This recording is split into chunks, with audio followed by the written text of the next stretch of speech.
পুলিশের সাজোয়া যান থেকে এভাবে টেনে হিচড়ে ফেলার ভিডিওটি সামাজিক যোগাযোগ মাধ্যম সহ দেশি বিদেশি গণমাধ্যমে উঠে আসে। এমন নির্মমতার শিকার যুবকের নাম শাহিক আশাবুল ইয়ামিন।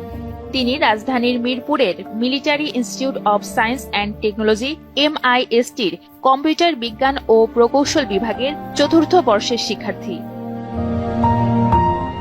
সরকারি চাকরিতে কোটা সংস্কার আন্দোলনকে কেন্দ্র করে সাভারের পাকিজা মডেল মসজিদের কাছে ঘটনাটি ঘটে গত 18 জুলাই। 17 জুলাই ইয়ামিন বিশ্ববিদ্যালয়ের হল বন্ধের নির্দেশনা পেয়ে বাড়িতে চলে আসেন।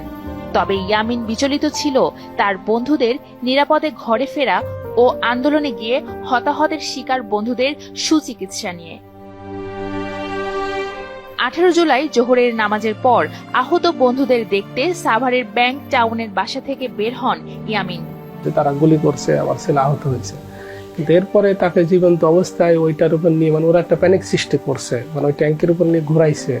ঘোরানোর পরে তারপর যে ফেলে দেওয়ার যে দৃশ্যটা, সেটা টোটালি কোনো মানুষ এটা করতে পারবে। তখনও তো আমার ছেলে বেঁচে আছে, তার মানে আমার ছেলের ন্যূনতম ট্রিটমেন্টের যে সুযোগ ওখানে যারা ছিল তারা তো হসপিটালে নেওয়ার চেষ্টা করতো, কিন্তু তারা সেই সুযোগটাই দেয়নি।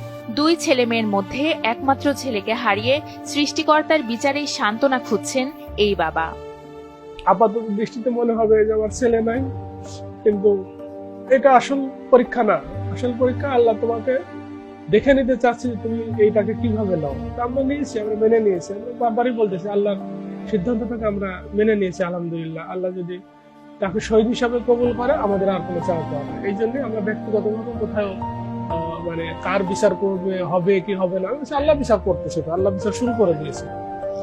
এটাই আমাদের সান্ত্বনা, আর কোনো সান্ত্বনা নেই। ইয়ামিনের নিজ হাতে ঘরের মধ্যে তার গুছিয়ে রাখা বিভিন্ন সনদ ও ক্রেস্টগুলোই এখন তার পরিবারের জন্য স্মৃতি। মোহাম্মদ মহিউদ্দিনের পরিবারের ইচ্ছা ছিল গ্রামের বাড়িতেই দাফন হবে ইয়ামিনের, কিন্তু সেটিও করতে পারেননি। অনেক বাধা পেরিয়ে স্থানীয়দের সহযোগিতায় তাকে দাফন করা হয় ব্যাংক টাউনের গোরস্থানে। যেহেতু কুষ্টিয়া নিয়ে যাচ্ছে না, তাহলে আব্বু তুমি এখানে কবর দেওয়ার ব্যবস্থা করো। টেলিফোনে বলছে যে না, থানা থেকে আমাদেরকে জানাই দেওয়া হয়েছে পোস্টমর্টম ছাড়া কোনো লাশ এখানে দাফন করা যাবে না। আমি তখন বললাম যে না, আমি তো পোস্টমর্টম করি নাই এবং কি করার ইচ্ছাও নেই। ব্যাংক টাউন সোসাইটির আবাসিক কলোনিতে ইয়ামিনের কবরে একটি তুলসী গাছ এবং একটি ফুলের চারা লাগিয়েছেন তার মা। কলোনির ভেতরেই কেন্দ্রীয় শহীদ মিনারে ইয়ামিনের ছবি দিয়ে একটি ব্যানার টানিয়ে রাখা হয়েছে। বিএনপি সহ বিভিন্ন রাজনৈতিক দলের নেতা এবং অন্যরা ইয়ামিনের প্রতি শ্রদ্ধা জানিয়ে ফুল দিচ্ছেন। বাবার কাঁধে সন্তানের লাশ যে কতটা ভারী, সেটা হয়তো সন্তান হারানো বাবা ছাড়া কেউ বোঝে না। বাবার ভাষায় ইয়ামিন ছিলেন বাবার মতোই মেধাবী ও প্রতিবাদী। ইয়ামিনের ইচ্ছা ছিল পছন্দের কম্পিউটার বিজ্ঞান ও প্রকৌশল বিষয়ে পড়া শেষ করে উচ্চশিক্ষার জন্য পাড়ি জমাবেন দূরদেশে।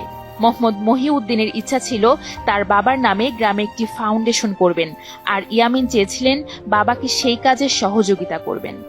তবে ইয়ামিনের মৃত্যুর পর সেই ফাউন্ডেশনের নাম ইয়ামিনের নামেই করার সিদ্ধান্ত মোহাম্মদ মহিউদ্দিনের।